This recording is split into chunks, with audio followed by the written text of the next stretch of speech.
Hello, everyone. Welcome to another exciting episode of Dayspring Discussions. I am your host, Sean McGahee, and this is a show where we talk about movies, TV, sci-fi, fantasy, comic books. If you geek out about it, we're going to talk about it. Guys, on today's show, I am joined by none other than the Winchester brother himself, Mr. Patrick McGahee. Hello, R.I.P. Bob from Bob and Tom. Oh, that's right, Dad. Bob Tom. I saw that online, yeah, that he did die too, man. Many hours spent listening to Bob and Tom driving to school, I remember. On the school bus.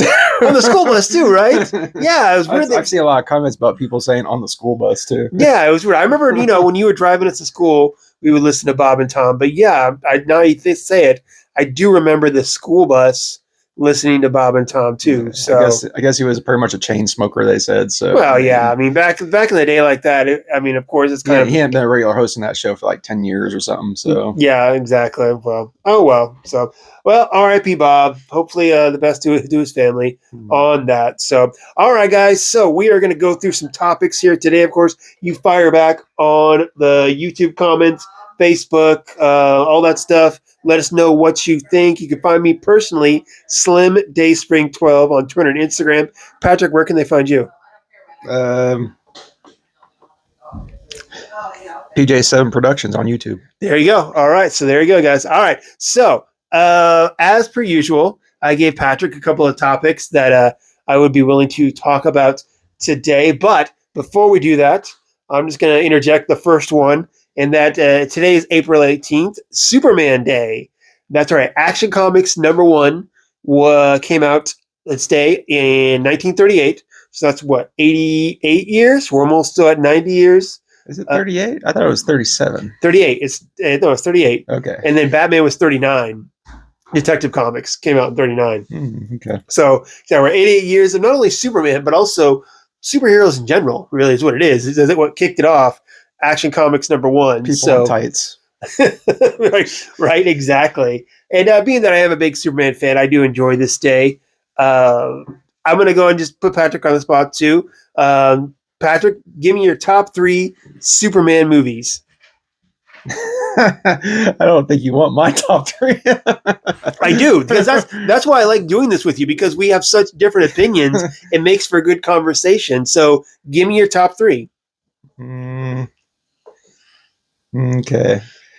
Okay, I say number 3 is the new Superman. Okay, cool. Good. The new one. I mean, there's things I like about it, but, at the same time, I don't know if it's going to be going anywhere. Yeah.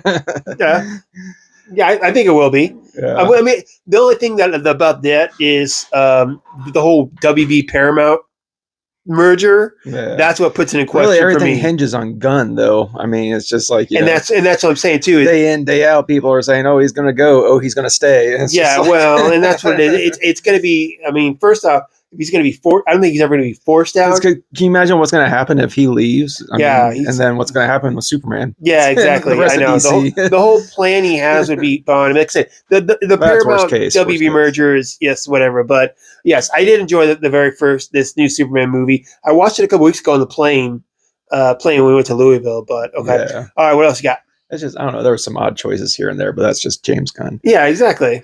Just like number 2, I would say is Man of Steel. I always say I slightly like Man of Steel more than Superman. So Man of Steel is one of those movies where I have a lot of problems with it, but this is what I say. After I saw this newest Superman movie, I learned to appreciate Man of Steel a little more. Yeah, it's a little harder. Yeah, it's a little harder because I feel like it complements each other. Like basically whatever Superman is missing is in Man of Steel, and what Man of Steel is missing is in Superman. Yeah, Superman has more tights, and I think Man of Steel is more kind of sci-fi. Grit. Yeah, exactly. Sci-fi. Yeah, more grit sci-fi. Exactly. So I had learned. It was on earlier today. I think HBO was doing one of the HBO channels was doing a Superman marathon. So I watched a little bit of Man of Steel today. So nice. All right, and then what's your number 1? Probably the one that we watched the most when we were kids, Superman 2. Superman 2. So when I was younger, Superman 2 used to be my favorite. I've switched to Superman the movie. I mean, it had its moments, but Superman 2 really and really, if you want to get down to it, 1 and 2 are just one movie. Yeah, they're one together. No, okay, no. You say Superman 2, are you talking about the Donner cut or the original cut? Just the original. I don't like I have to be in the mood to watch like a super cut of the Donner edition. Yeah, the Donner cut is really like, I don't know, it's like because he goes back and he does the spinny thing again, right? Yeah. And I'm like, why are we doing this again? Like we did it in the first movie.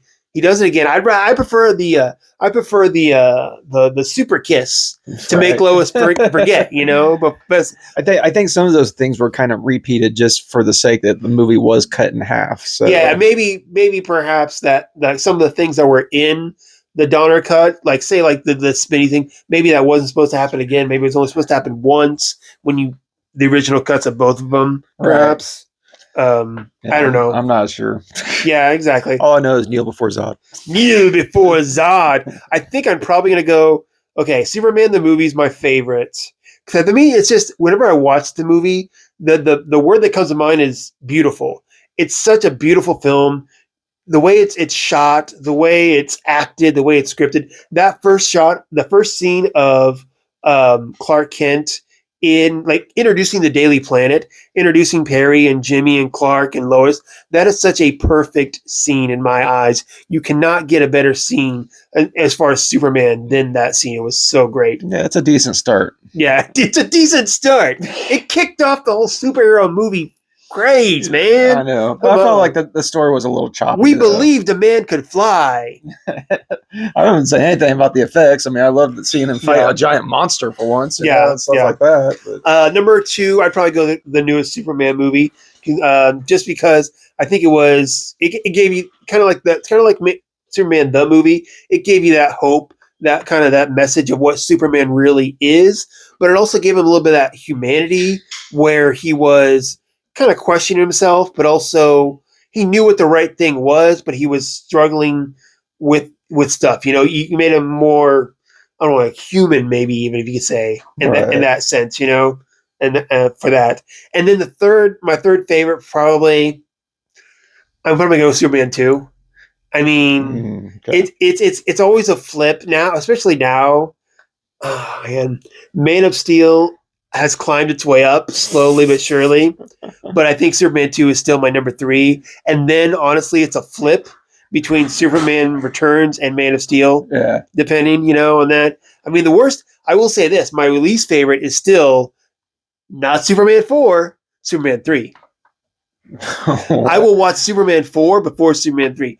I consider, Superman 4 and Batman and Robin are those movies that are so bad, they're fun to watch. Okay, as long as you don't say you watch Batman and Robin for Batman Forever. Yeah. I mean, moving on. Okay. So that's Superman. And then, of course, you got the Superman series, of course. Give me, what do you think your favorite Superman series is? I mean, it was Smallville was the longest running, so yeah. I mean, I was talking to a guy with this, and I would say either Smallville or Superman and Lois. I really enjoyed. Yeah. I mean, I really liked Krypton too. Did you watch Krypton? Yeah. No.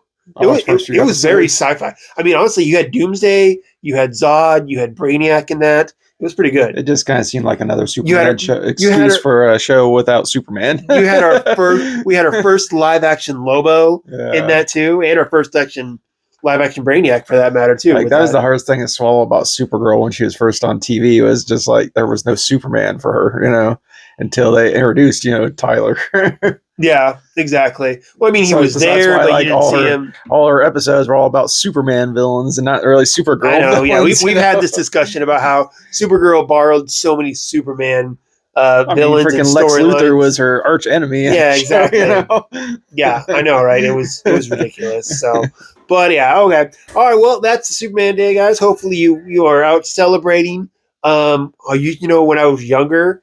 When Action Comics 1000 it came out, I got together with some friends of mine who were. Wait, when you were younger, 1000? That was just like recently, wasn't it? That was like 5-6 years ago, maybe. Okay. It was definitely pre-COVID because they're coming up on 1100 here in like the next 2 months. Yeah. But this was like it came up on my Facebook memories. I think it was like 2018, maybe 2017. I think maybe when it came around to it. Anyway, I made this page called Kryptonite, You used to drink it, right? It was the apple pucker and vodka. Yeah, I've had it. Yeah, I've had it. It's so disgusting now. I can't believe I used to drink this shit. But it's your apple teeny. yeah, exactly. It pretty much is what it is. Yeah, exactly. But we got together. We watched the Superman movies. We went to we did this for Detective Comics 1000 as well. We got together. We had lunch. We went to the comic store to pick up the 1000th issue. Then we went back to somebody's place and watched some Superman or Batman, stuff. So that's what we did too. So, but yeah, guys, fire back. Let us know what your favorite Superman series and movies are. Tell us why we are wrong, because that's what the internet loves to do. Tell people why they're wrong and you are right. So, all right. So we're going to knock that one out. Okay. All right, Patrick. So I'm going to leave it to you. What do you want to talk about now? I just read, I didn't realize here in a couple months, they are coming out with a sequel to The Last Starfighter in comic book form. Yes, I just saw that, actually. Yeah. Yes, I saw that. They're coming out with an official adaptation of the actual movie, and then they're also coming out with a sequel series and everything. I was just like, we really need either a reboot or a sequel movie is what we really need. Yeah, I mean, they've been teasing that for years. I know, they've been trying to do it. And then what's his name? The guy who wrote Ready Player One, he has another book that he wrote called Armada, which is pretty much just a Last Starfighter ripoff. Oh, really? It's pretty much exactly like Last Starfighter is what it is. And then after Ready Player One did so well in theaters, they were talking about making that into a movie. But I hadn't heard anything about it in a long time, so I doubt it they'll still do that. Mm-hmm. So, speaking of movies to TV, I also read they're getting ready to do a Phantom TV series. Yes, I saw that. Man, that Billy Zane movie was pretty classic. I was going to say, I got it on Blu-ray like a few months ago, actually. It's pretty good. I mean, Christy Swanson, a young Catherine Zeta-Jones. Yeah. It's really hard to pull off that wetsuit and not look ridiculous. And he did it well, It was very well. Looking back at it, those movies in that time frame like that, The Shadow, Dick Tracy, The Rocketeer. That's another comic I've collected, the Rocketeer. I told you about that and everything. I think it's like they're gonna have the Shadow and like a few different characters like cross over into that too. I'm just like, man, that's something I wanted to see in live action. Throw Dick Tracy in there too. I wasn't a big fan of the Shadow movie with Alec Baldwin, but I liked the other ones. I liked Dick Tracy. I liked Phantom, and I liked Rocketeer. That's what I'm saying. That'd be crazy to have them all like crossover. And that was the thing too, is like when they announced the director for the first Captain America movie, Captain America: The First Avenger, and they said it was Joe Johnston, the guy who did The Rocketeer. I'm like, perfect. Yeah, because it was set in the past. Exactly. But that feel of what The Rocketeer was, that's perfect for what Captain America should be in that era. Yeah. So speaking of crossovers, have you read Thundercats Silverhawks yet? I previewed it, yes. Oh my God. I got the first issue of that and Mumra. It is excellent. I didn't expect it to be that good. Comic, yeah. It's like a 15-part crossover, I guess, between like 3 or 4 titles. So here's where I'll say this, and I'll move on to something else. But I read both. Younger when I was younger, I was a Thundercats kid. Dad got home every day from work and taped Thundercats episodes for me. So I had a whole VHS tape full of Thundercats, which I really liked. Okay, so I was a big Thundercats kid. The newer series, Silverhawks and Thundercats, I like Silverhawks better. The Silverhawks series, I like it better, actually. Really? I think it has to do with the fact it's kind of like when like the live action Disney adaptations came out for Aladdin, Beauty and the Beast, and Lion King.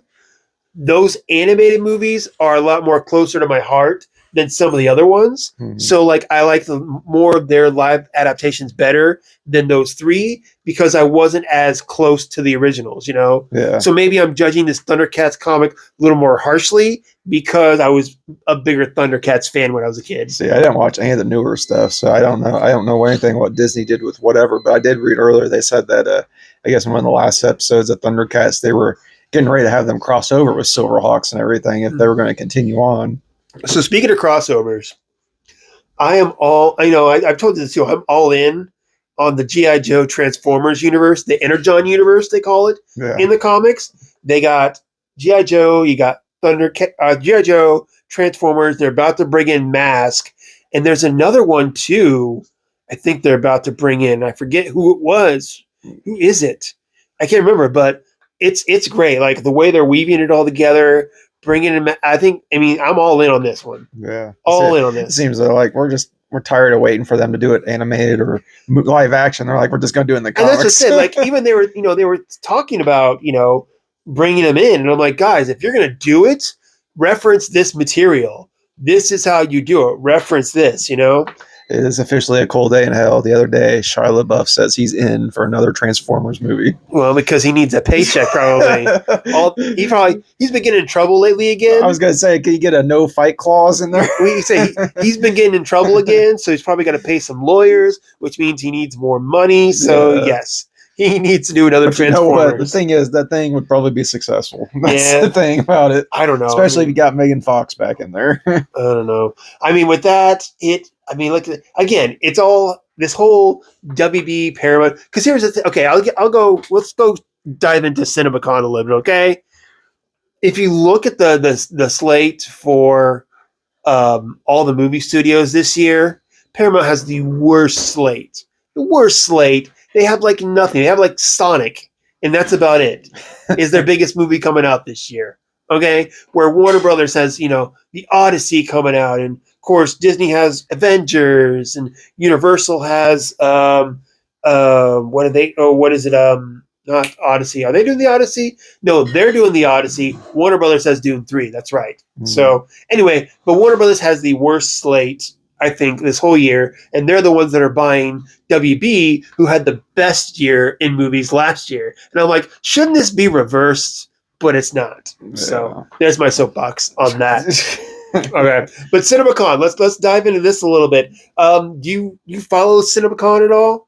I mean, here and there, I don't really follow it. I see the news bits about it. So for those of you who don't know, Cinemacon is something that happens every year. It's a trade show for movie theater owners. They go and the main thing on the floor is like food. So you have like candy companies, food companies trying to talk to theater owners to get them to sell their stuff in their theaters. And of course, you have movie studios as well that are showing all these theater owners what's coming out in the next year for each of them. So they can get excited and say like, hey, put Odyssey on all your screens, that opening weekend, trying to psych them up and get them to show more screens, make more money for them, et cetera, et cetera. And I've seen a lot of fans this week where, especially when it came down to the Doomsday footage, they showed the trailer there, but they didn't release it publicly. And a lot of fans were like, well, we should see this trailer too. We should see this trailer too. Like the whole ownership or, feel like it's their right to see it. And I'm like,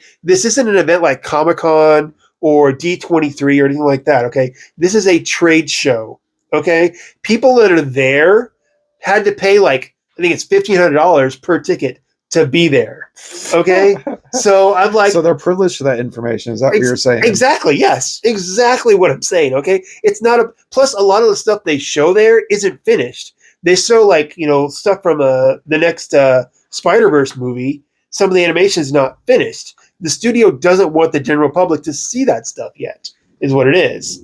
So, I mean, I totally understand why it's not. I saw the last couple of days fans being outraged that they weren't getting to see this footage. Or like, dude, get over yourself, okay? If you really dig, you can find a bootleg. I can find a bootleg of it. I'm pretty sure. I'm sure you can find it somewhere, but it's whatever. I'll wait a month. It'll be out. I guarantee. You know what? I wouldn't be surprised if they put the Avengers trailer with Mandalorian next month. Yeah, that could happen. I mean, I'd say that's a safe bet. Yeah. So I'll wait a month. I don't care. You know what? It's not like I'm gonna get to see the movie any sooner. Right. But also at the same time, it's all like, they had these teaser trailers come out, and there hasn't been anything come out since then. It's like, why would you release something so early and then nothing? But yeah, well, just kind of let people know it's coming. I think that was more of the announcement to the general audience, not like hardcore fans like us that follow this stuff with a microscope. Yeah. It's like, hey, somebody like my mother-in-law didn't know that Steve Rogers was coming back, and you're like, oh, something like that. So I think that's why the way they did it so early. I seen they did cast Captain America's son in the new one. Some kid. I don't know who it is. I didn't hear that news. Yeah. Oh yeah. Yeah. Okay. I mean, I'm not be a big spoiler, but I mean that was a big thing in one of the teaser trailers about him being a father. So. Well, I always joke too. I was like, what if that's not his kid? what if that's Sharon Carter he's holding, you know? How weird would that be? Right? That'd be weird. Oh, man. I'm going to groom her. No. Oh, we went there. We went there. Okay. All right. So, but people, of course, who saw the Doomsday trailer have already described it online. And some of the things they saw, here's kind of just a few things, okay? Well, you actually read it. I thought you didn't like being spoiled by stuff. It's not the spoils. I don't care. I don't mind seeing, if I don't see the trailer, I'm fine with it, you know? Whatever. Let's see here. Channing Tatum as Gambit fights Shang-Chi. There we go. I know. I'm going to get slack for that one. Sorry, Asian people. Exactly. Gambit fights Shang-Chi. Mystique shapeshifts into Yelena and fights the real Yelena. Thor leads the Avengers in a speech to settle their differences.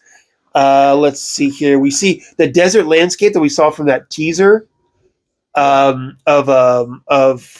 Black Panther and Fantastic Four. Mm-hmm. That's actually Namor has parted the ocean, and that's not desert. That's the ocean. Just the water is parted, apparently. Okay, like Moses. And then we see Thor with Mjolnir come out of his hands and go into the hands of a Steve Rogers with long hair and a beard.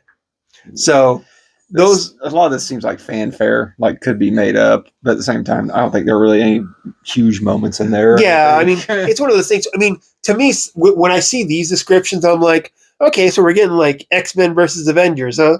Yeah, is what it is. Pretty much, because they're going to be fighting for their universes. You know, that's how it usually starts between the heroes. You know, they fight first and then they team up. So. Yeah, exactly. I mean, again, and you know, the event they had, Kevin Feige came out. He introduced the Russo brothers. Then they had Robert Downey Jr. come out.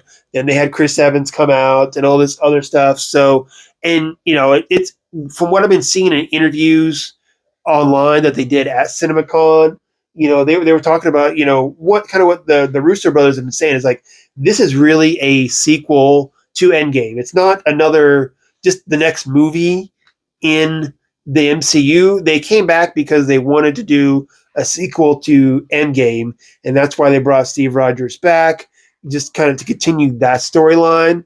Because they said that that's the character they feel most about, which makes sense. I mean, they did 2 of the 3 Captain America but also movies. They can't just make a straight up sequel because there's a lot of stuff that's happened since then too. Yeah, exactly. There's a lot you got to incorporate. There's a lot of stuff you got to incorporate, but I mean, let's be honest. There's not a lot that matters, honestly. Oh, I'm talking about characters. Almost every character is like new since Endgame. Yeah, exactly. But that's why because I think I see the way the descriptions have been. I'm like, okay, so let's. Thor's kind of going to be like the rally cry for these new characters to like mobilize them. I feel like, you know, we're going to be like, hey, newbies, get your shit together. We got to go fight. It's kind of I think what he's going to be like on this. So I wonder if his actual daughter is going to be in it again. Yeah, that's true. I mean, he's going to fight for, like in the trailer we saw about him talking about, oh, please let me do this one last battle and then go back to her or whatever. Yeah. He was saying on that too. So. Yeah, I know there's going to be some kind of a Young Avengers tease going on throughout the whole thing. So I don't know. I mean, like I said, they showed the footage. I was hoping they'd show it publicly, but they didn't, and I'm okay with that. I mean, if they were to wait a month or two, it's going to see it eventually. I'm at that point now where I'm just getting more patient in my old age. Where I'm just like, yeah. It's like December will be here in a blink of an eye. I know, right? It will be, exactly. Life moves pretty fast these days. So it'll be here before we know it. So, all right. What do you want to talk about next? How about Spaceballs, the new one? Spaceballs, the new one. Or as I say it, who cares? I don't know. Dude. That little presentation they had there, that kind of reinforced my encouragement for it. I don't know. I mean, I'm not saying I'm not going to watch it. As long as Josh Glad's not like laughing or being loud throughout the whole movie, I think he'll be all right. I'm not saying I'm not going to watch it. I'm just saying it's one of those sequels that's decades later, so they're really just trying to cash in on nostalgia. I mean, really, that's the biggest hurdle is like them making sequels decades later because, you know, a lot of those movies never, you know, do it. Yeah, exactly. No, not even TV series. So, like, for instance, I finished the latest season of the new Scrubs, you know, and that's one of those shows. I'm sure you watched the Malcolm in the Middle revival, right? Yeah. How is that? I actually liked it. There's a lot of people saying it's woke just because the 6 siblings like binary and everything. Oh, okay, really?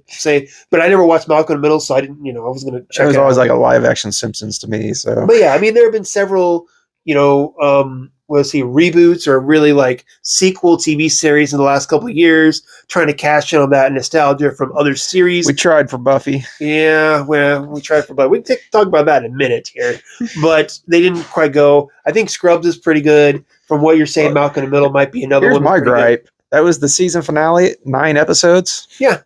That's it. One season.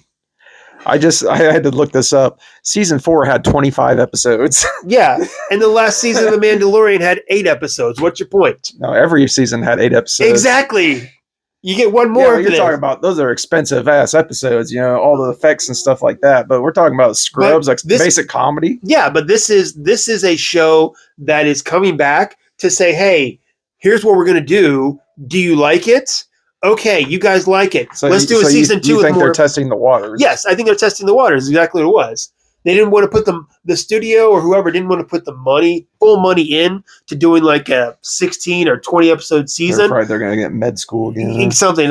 So I think if they get picked up for a second season, we're going to get more episodes in season 2.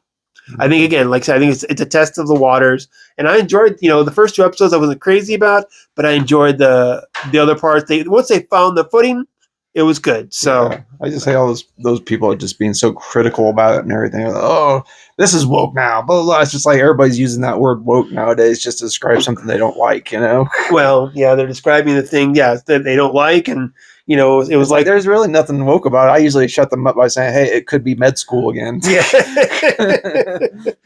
Exactly. Well, I mean, just to touch on that a little bit, people are like, oh, Superman's woke now, and X-Men are woke now, and Star Wars is woke now. And I'm like, no, they've always been this way. You just turned out to be an asshole.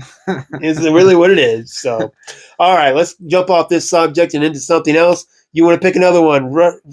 Spin that wheel. Spin that wheel? I don't know. We know a wheel, but I have no idea what you're going to say. So, can we talk about Back to the Future for a second? What's wrong with Back to the Future? I thought about it the other day. There's a new article about it, and they're saying that if you look at the trilogy, it really Marty is not the main character of the Back to the Future movies. Doc is? No, each person has a different. Yeah, kind of like the first movie they say is like George McFly's movie. Yeah. The second movie is like Biff's movie, and the third movie is Doc's movie. Yeah. So now it's like I'm wanting to go back and rewatch them again, kind of thinking back in my mind, I mean, each of the characters that you're talking about are the ones that really have the arc in the movie. Yeah. Marty's just along for the ride. That's what I'm saying, though. Like Marty, like when you watch it, the first without thinking about that, it's like, oh wait, Marty is the star. Right? Marty does change because at the end of the third one, he doesn't play that game of chicken with needles, and he doesn't, get hurt in that car accident. Yeah, he has stuff a slight arc. Yes. So he does have an arc, but yes, each movie's individual arc are those characters. Yeah. Although I think Biff really learned his lesson in the second one. Biff's Casino. I mean, George changed, Doc changed. Biff, I don't think really learned his lesson once he ran into that third manure truck at the end of the second one. He's set on the right path by the end of the trilogy, so Oh yeah, waxing George McFly's car. Yeah. Oh, another thing I was seeing was the Get Matt Damon Home quadrilogy. What? Oh, because you got The Martian and The Odyssey and you got The Martian, The Odyssey, Saving Private Ryan. Oh yeah.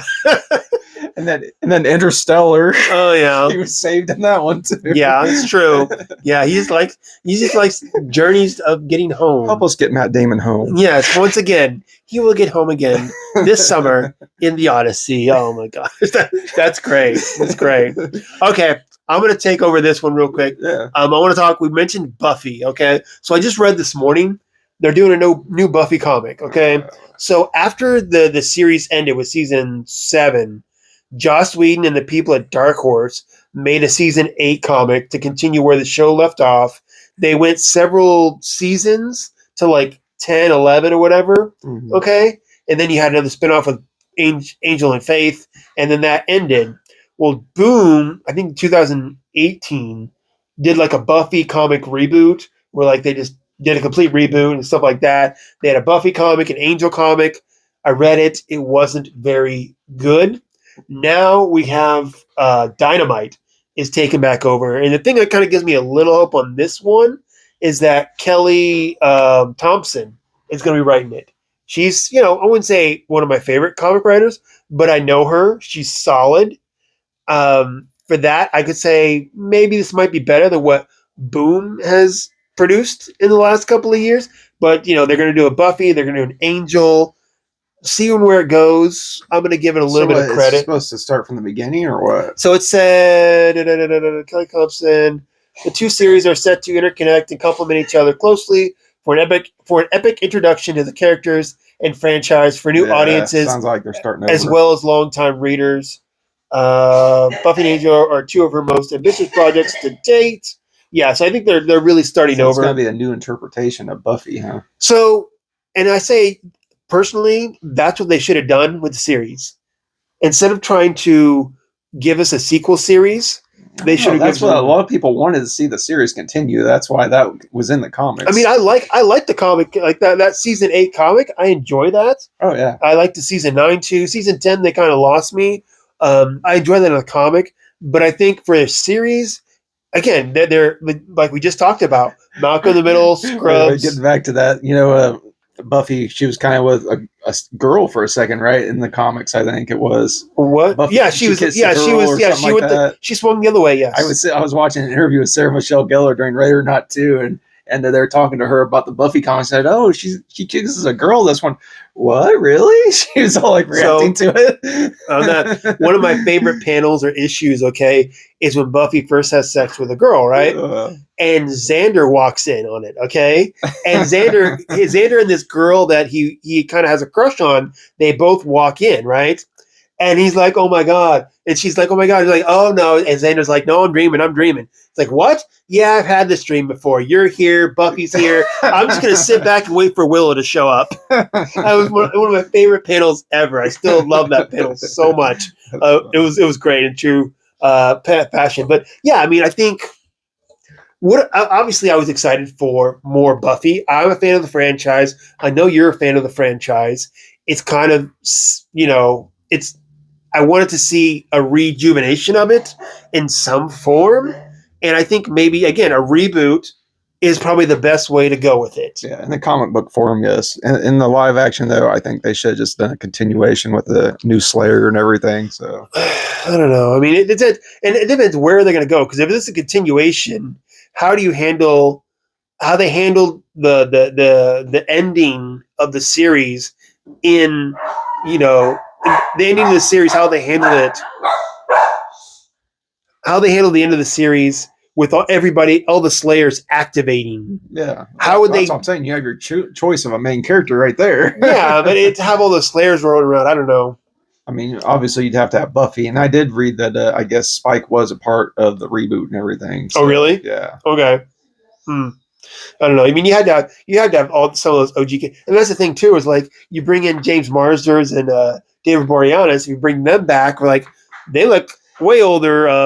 They're different. Marsh actually has aged very gracefully. Oh, he's aged great. Yeah, but you could tell. I mean, I could tell from the beginning of Buffy to the end of Angel, he got old in those 10 years. Really the biggest thing, it was his hair changing. I think he used to be like straight blonde in the beginning. He was a lot skinnier in season 1 than he was at the end of Angel. I know that.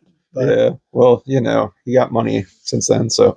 I guess eating them steaks is what he was doing. So. Eating them steaks. But yeah, I want to see Buffy come back. I mean, I enjoy Angel actually more than I do Buffy, but I just want to see the series. You're actually one of the few. I mean, that's not a bad thing, but most people say Buffy and not Angel. From what I read, I know, yeah, of course, and I know, I always liked Angel better than Buffy. I mean, even like my wife when she started watching Angel. And then I made her go back and kind of get the introduction in Buffy. And she kind of floundered on Buffy. She wanted to continue in Angel. And let's see if she's listening or not, okay, on this. Okay, season 3. Do you remember season 3 of Angel when Wesley took his kid? Yeah. Okay. And Angel got so pissed off he tried to smother Wesley. Yeah. My wife stopped watching that episode and to this day has not watched any more since.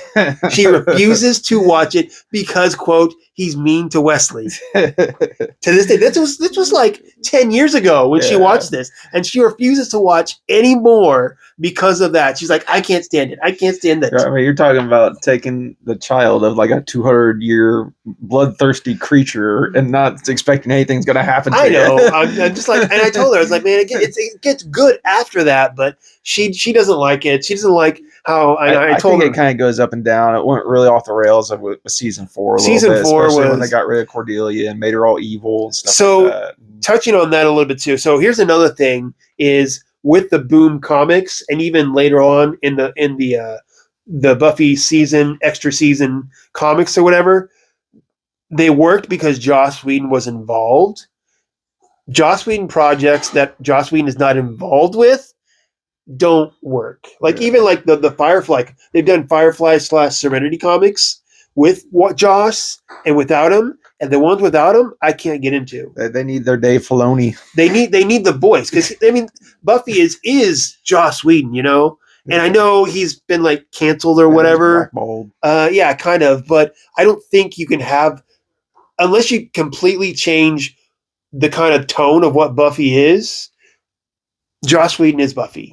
He is that universe. What did I read? That they're doing a Firefly animated or something like that? Yes, they're trying to. So the cast is all in on a Firefly animated sequel series, or probably not a sequel series because Alan Tudyk is involved, and Alan Tudyk, spoiler alert, died in Serenity. Right. Okay. I mean, it could be set in the past or something. Yeah, set in the past is great, but like they have scripts and they have the cast down. They're just trying to find the studio to finance it. At this point. So they're all in, they just gotta find it too. And Joss is in too. Like Nathan Fillion said, Joss Whedon's in to like produce and stuff. Blackballed. Well, that's probably the problem they're having. Is trying to get picked up with him. They won't do it without him. Like, you know, because I know in recent years, Nathan Fillion has defended Joss Whedon. Really? Too. Yeah, he's defended him several times in interviews and stuff too. So there's that. I admit, when news first came out, I mean, that was very kind of left wing there, just like, what? Yeah, he seems like a quiet guy or something. Yeah, it was the whole Justice. I really want to get like a tell-all book about the production of Justice League. Yeah. Like that is such a crazy story of what happened on that movie, going from Zack Snyder to Joss Whedon, back to Zack Snyder, back to Zack Snyder, and like especially like when you hear the stories that like especially like when they fired Zack Snyder. Some say they fired him. Some say he left on his own accord. And then they brought in Joss Whedon. Why would he get fired? Because they weren't happy with Man of Steel and Batman v Superman. They wanted the Avengers, and he wasn't making the Avengers. Oh. So they brought in the guy that made the Avengers. Well, I thought he left because his child died. Yeah, well, I heard that too. But also I heard that they were pretty much wanting to shove him out anyway. Is what it was. But they brought in Joss Whedon, and they basically... Joss is like, hey, I need 6 more months to finish this movie, and the WB executives were like, no, you're getting it done. We're getting it out by the end of the year. It's not a summer movie. It's going to be a Christmas movie or whatever. And like they wouldn't give him the time he wanted to finish the movie, so he was under the gun. No pun intended. But I mean, people say, yeah, there's people like Ray Fisher and whatever saying he was an asshole on set, probably because he was under so much stress. Yeah, I don't know. You know what? I've never met the guy. Ray Fisher was just mad that like most of the story got cut out of the movie. I know. When you look at the Zack Snyder cut, you see how much of his stuff was cut. Yeah, bigger part, way bigger. Yeah, exactly. So, but I just want I think a tell-all book of that movie would be something. I think really is something to get all the drama with that. But now it's bouncing off of that. You know, there are people who like Chris Carpenter was the loudest voice against Joss Whedon, saying about how he acted on the sets of Buffy and stuff like that. But I think I told you there's a book I read years ago. It's like a Buffy Angel tell-all book from people like producers, writers, cast members. They all kind of chimed in and talked about making Buffy and Angel. Really good book, but they were saying, yeah, Chris Carpenter, wasn't very easy to work with on she's a set. Personality. I've always heard that. Yeah, like we're basically like and bouncing back to season 4. At the end of season 3, Joss Whedon told her, "Hey, you're going to be the main villain. You're going to be set up. We got it all written for you. You're perfect, okay?" what she do? She goes off and gets pregnant in between seasons, and the writers and producers were so pissed about that because they had to completely rewrite the season. I think it's funny. I think she pretty much was her character, you know. She was like, you know, Cordelia. Yeah, exactly. So like, I know, I just seemed like really seriously. And she went like, I know, like just as season 3 was about to start, she went and got a tattoo of a cross on a visible spot. You're about to be the love interest of a vampire. Why would you get a cross tattoo? God, you know? He's making a pentagram now. I know, it was just stuff like that. So again, I don't know Joss Whedon. I've never met him. Whatever. I've never met Christopher Carpenter. Any of them. This is just all hearsay from all these stories you hear or whatnot. But back to my original point is Joss Whedon is the voice of Buffy. And unless you want to change what Buffy is, you need Joss Whedon. Yeah. So there you go. So we need to get to the truth of Joss Whedon. You hear me, people? Get to the truth. Josh, call me, dude. Call me, dude. I'll start petitions for you or whatever. I got some ideas too. I could pitch you too. But anyway, all right. So I think we got time for about one more story. Unless you want something else, you want to something else. Unless you got something else quickly or whatever. Who's the actor you think has the most movies? Tom Hanks. No. Eric Roberts has over 800 movies. Okay, well, he does like straight to DVD movies. Yes. I was looking into that after I seen Nick Cage and everything was doing another movie. He's like 125 movies. It's funny you say Eric Roberts because Lisa and I were in the middle of another Brooklyn Nine-Nine rewatch. We love Brooklyn Nine-Nine. Yeah, he's in. So he plays a mobster at the beginning of season 4, which we just are on. He's in like 2 episodes of it. And it's funny you mentioned it because we just watched those episodes 2 days ago. So, he's everywhere. He's everywhere. Eric Roberts. Yes. Father of Emma Roberts and brother of Julie Roberts, right? Yeah. That's the way it works. There you go. Yep. So, all right. Well, I'm going to bounce back here because going back to a little bit of Cinemacon, we got a trailer for the Street Fighter movie. Do you see this? No, I don't think you didn't see it? No. Oh, okay. I've always been a Mortal Kombat guy, man. Okay, I'll briefly say this then. Okay, I'll briefly say the teaser came out, and I was like, "This is going to be so stupid." 50 Cent. This is going to be so. I thought this is going to be so stupid, right? But then this trailer came out and gave us more of a sense of the story. Now, in the 90s, I'm not a big anime guy. I don't watch Dragon Balls. I know I'm no dig against anybody who likes anime. Dragon Ball, whatever. Pokemon, exactly. I'm not a guy. But I will say one of the one things I really like anime-wise was in the 90s, they did Street Fighter 2, the movie. Oh, yeah. Remember that? And the storyline was about Bison trying to find Ryu because he was the best Street Fighter, and he used Ken, his former sparring partner, to do it or whatever. This story is kind of similar to that, where basically it's Ryu and Ken, and kind of basically the crux of it looks like their friendship is what it is. So I'm like, I can get behind that story. Okay, great. And the outside setting of it all is just this batshit world, it looks like, So you have the two of them at the center of it and all this crazy shit going on around them. Yeah. So it's hyper, like, what do I want to say, hyper visual and all this other stuff. But if you give me a nice friendship story in the middle of that, I'm sold. So that's what this trailer gave me hope. A month ago, I wouldn't have saw this movie in theaters. Now I'm like, yeah, I'll go see this. So you choose Street Fighter over Mortal Kombat 2? If we're talking recently, yes, I'll choose Street Fighter over this. If you show me, especially since I heard they previewed some of the new Mortal Kombat 2, and it wasn't as impressive from what I hear. I thought that first movie sucked balls. Okay. And I was willing to give this other one a chance because I love Carl Urban and the trailer made it look decent. But if you were to show me this or Mortal Kombat 2, say, hey, based on the trailers, which one are you going to watch? I'll watch Street Fighter. No. I'm Mortal Kombat all day, sorry. That's fine. I'm all about and that's more bloody fun. violence and stuff like that. Yeah, it's more supernatural. I know. Has to do with the other world and Yeah. Crazier creatures and fighters. I feel like this movie isn't going to take itself as seriously as Mortal Kombat is. No. It's going to be more bonkers. I mean, look at Guile's hair. I mean, come on. That's like the most unreal thing I've seen in that. And that was a turnoff. That was a turnoff for me. I will say that. But it just looks totally bonkers, in my opinion. And I'm down for that. Yeah. So, I mean, I'll see them both regardless, but I'm pretty sure Mortal Kombat 2 is going to rock. We'll see. I'm willing to. Okay. Okay. I think they probably learned from their mistakes because the pacing was a little off in the first movie. Our double movie date is set. We will go see Mortal Kombat 2 and Street Fighter 2. Whatever, dude. Okay, we're brothers. We're both hetero. It's okay. All right. Anyway, we'll both go see it together, and then we'll come back and report. Well, this movie doesn't come out till October, so it'll be a while. But either way, we'll go see them together, and we'll report back. So okay, and then we will play Mortal Kombat 2 on my arcade 1-up. So I like Street Fighter. I'm not saying I like Street Fighter better. It's more colorful, I guess. Yeah. So there you go.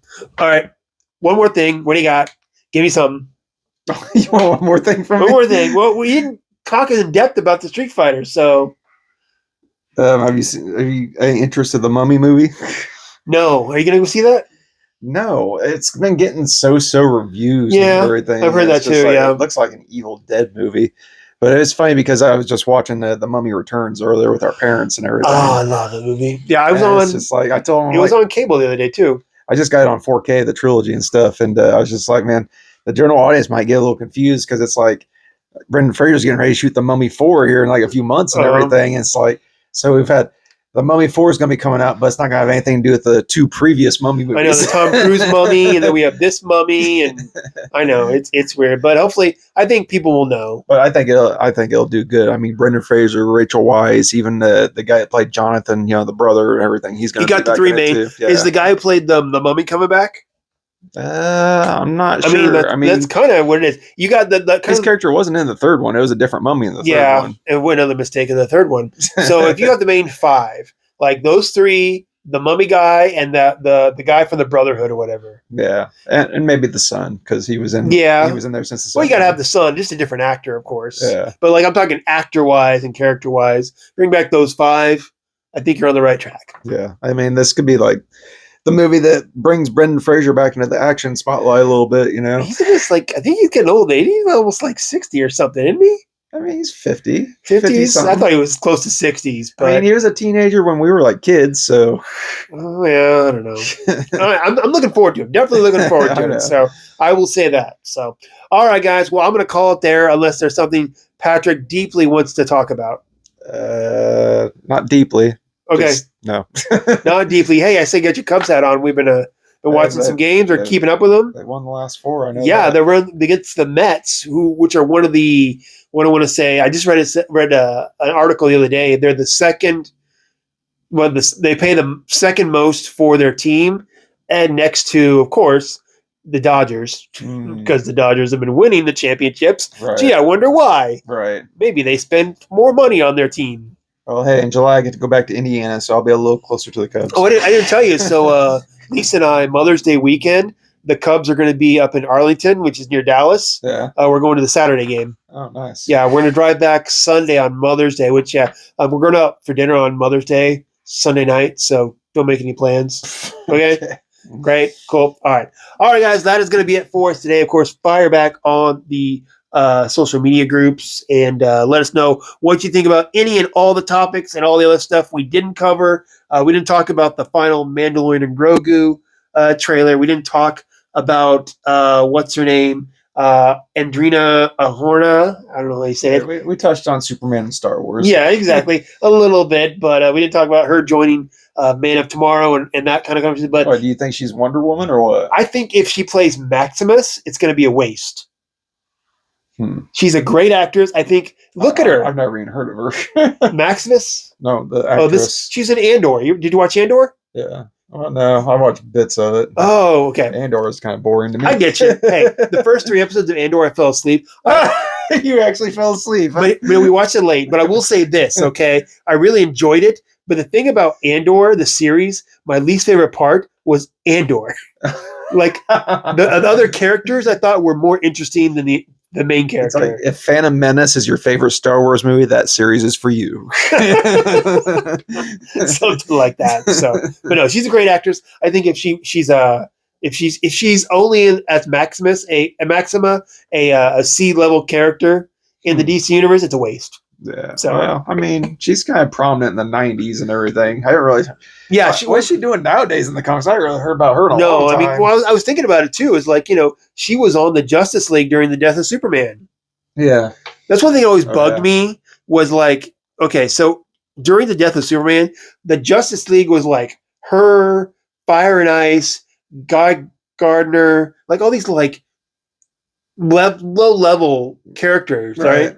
And one thing I enjoyed about the latest Death of Superman animated movie was when you had the A-Team fighting Doomsday before Superman got there. Oh yeah, because that was like the new 52 version. Yeah, mixed up with the because you Superman. because Doomsday was fighting Batman, Aquaman, Wonder Woman, Flash, Green Lantern before Superman came, and they had because you actually got to see reasons why they couldn't defeat Doomsday. Exactly. I enjoyed that more than the comics where you had the B team. Yeah, exactly. So, but oh well. All right, guys, that is going to be it for us today. That's it. Go home. Have a good week. What's everything going on this week? What's going on? Oh, I know. Are you going to see that Michael movie? No, I'm good on Michael. All right, that's it. We're done, guys. All right, until next time, may the Force be with us all.